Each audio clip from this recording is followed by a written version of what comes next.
বাদ দিই, আমরা যে কথাটা বলতে চাচ্ছি প্রথমে সেটা হচ্ছে কি পার্টিকেলের সারফেসটা কিভাবে ডিটারমাইন করব। দুইটা ভাবে নির্ণয় করা যায়, একটা হলো এয়ার পারমিয়েবিলিটি মেথড আর অ্যাডজর্পশন মেথড। অ্যাডজর্পশন মেথডে দুইটা প্রসেস আমরা অবলম্বন করতে পারি। অ্যাডজর্পশন মেথড অ্যাডজর্পশন মেথডকে আমরা দুইটা প্রসেস অবলম্বন করতে পারি। একটা প্রসেসকে বলছে যে সলিউটের মাধ্যমে, আর একটা হচ্ছে কি গ্যাসের মাধ্যমে। সলিউটের মাধ্যমে কিভাবে সলিউট দিয়ে একটা সলিউশন তৈরি করব, যে সলিউশনের মধ্যে আমরা যে পার্টিকেলগুলো নির্ণয় করবো সেটা ইনসলেবল। এখনও কি হবে, ওই সলিউশনের মধ্যে আমরা ওই পরিমাণ পার্টিকেল যখন এটার মধ্যে ডিজলভ করবো এবং স্টায়ারিং করতে থাকবো, এবং করতে করতে কি হবে পার্টিকেলটাকে আমরা ইকুইলিব্রিয়াম কন্ডিশনে নিয়ে আসবো, তখন ওটাকে আমরা ফিল্টার করবো। ফিল্টার করার পরে ফিল্টার করব যে সকল পার্টিকেল তারপরে সলিউশনের মধ্যে থেকে যাবে সেগুলোর কি হবে, সেগুলোর যেটা হবে সেগুলোর আমরা পার্টিকেল সাইজ ডিটারমাইন করব। এই ক্ষেত্রে যে সলভেন্ট আমরা ইউজ করব সেক্ষেত্রে যেটা হলো methanoic acid and stearic acid.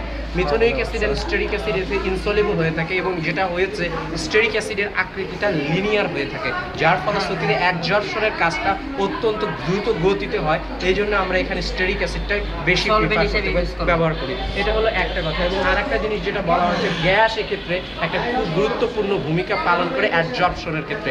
Gas হিসাবে আমরা এখানে যে গ্যাসগুলো ব্যবহার করতে পারি, একটা হলো নাইট্রোজেন, একটা হিলিয়াম।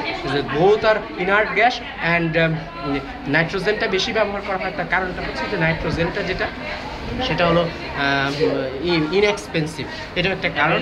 এবং এটার সাথে আমাদের যে পাউডার পার্টিকেলটা ডিটারমাইন করবে, এইটার কোনো ইয়া হবে না, পার্টিকেল সাইজটা পার্টিকেল সাইজের সাথে এটা রিয়াকশন করবে না, এটা পার্টিকেল সাইজটা ভেদ করে চলে যাবে। এবং তারপরে আমরা যেটা দেখব এখানে হচ্ছে কি ইলেকট্রোম্যাগনেটিক ইয়েটা আছে, ডিটেক্টর আছে, তার সাথে তার মাধ্যমে আমরা এটা ডিটারমাইন করতে পারি। এই যে একটা জিনিস আসছে। আর একটা খুব গুরুত্বপূর্ণ প্রশ্ন, সেটা হচ্ছে যে পার্টিকেল সাইজ ডিটারমিনেশন করব, এটা আমাদের মেডিসিনের ক্ষেত্রে কি কি ভূমিকা পালন করে। পাউডারের যে প্রপার্টিসগুলো আছে, যেমন কি যে বাল্ক ডেনসিটি, পরোসিটি, কম্প্রেসিবিলিটি, এই ক্ষেত্রে কিন্তু পার্টিকেল সাইজ অত্যন্ত গুরুত্বপূর্ণ একটা ভূমিকা পালন করে। উদাহরণস্বরূপ যেটা বলতে পারি সেটা হলো ম্যাগনেসিয়াম কার্বনেট। ম্যাগনেসিয়াম কার্বনেটের যদি হয়, সেখানে এর বাল্ক ডেনসিটিটা নির্ভর করে পার্টিকেল সাইজের উপরে। অবশ্যই এই কোশ্চেনটা রয়েছে। সেকেন্ড কথা যেটা বলা যায় যে কেন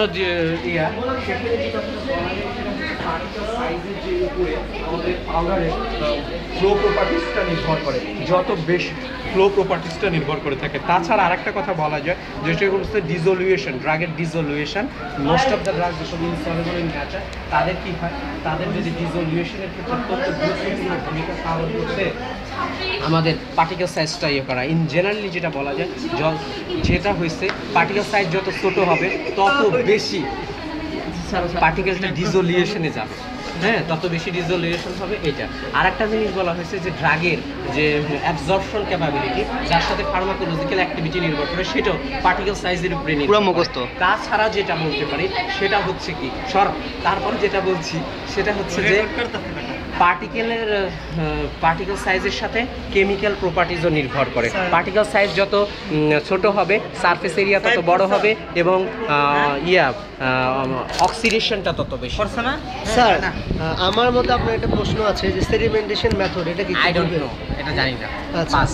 সেভিং মেথডটা একটু বলবেন? হ্যাঁ, সিভিংটা হচ্ছে কি, আমরা কিছু পার্টিকুলার টাইপের নাম্বার সিভ ব্যবহার করে পার্টিকেলটাকে ডিটারমাইন করব। কীভাবে করবো, সেখানে পার্টিকেলটাকে আমরা অত্যন্ত ফাইন পাউডারে এটাকে কনভার্ট করতে পারি, এবং সেটা 45 ন্যানোমিটার পর্যন্ত এটাকে নামিয়ে নিয়ে আসতে পারি। এটা একটা এই মেথডের অত্যন্ত গুরুত্বপূর্ণ একটা অ্যাডভান্টেজ আমরা বলতে পারি। এই প্রক্রিয়ার মাধ্যমে বাংলাদেশে আমাদের সাব কন্টিনেন্টে যে পার্টিকেল সাইজটা ডিটারমাইন করা হয়, এটা অত্যন্ত তাৎপর্যপূর্ণ। এবং এখানে যে ডিসঅ্যাডভান্টেজগুলো দেখতে পাচ্ছি সেটা হচ্ছে সিভিং করার সময় পার্টিকেলগুলো জড়ো হয়ে যায়, অ্যাগ্রিগেট হয়ে যায়। অ্যাগ্রিগেট হওয়ার ফলে আমরা প্রকৃত পার্টিকেল সাইজ পাই না, এটা একটা জিনিস। আর 2 নম্বর কথা যেটা বলতে পারি, অনেক সময় পার্টিকেলগুলো ময়েশ্চার অ্যাবজর্ব করে নিয়েও অ্যাগ্রিগেট করে, এর ফলশ্রুতিতেও পার্টিকেলের সঠিক সাইজটা নির্ণয় করতে পারে না। এটাই এটার যে ডিসঅ্যাডভান্টেজ। স্যার, আপনার কোনো প্রশ্ন আছে? ঠিক আছে, থ্যাংক ইউ। আর ওটা কিন্তু বলতে পারিনি পুরাটা। স্যার, আপনার সঙ্গে একটা ঠিক আছে, ওকে।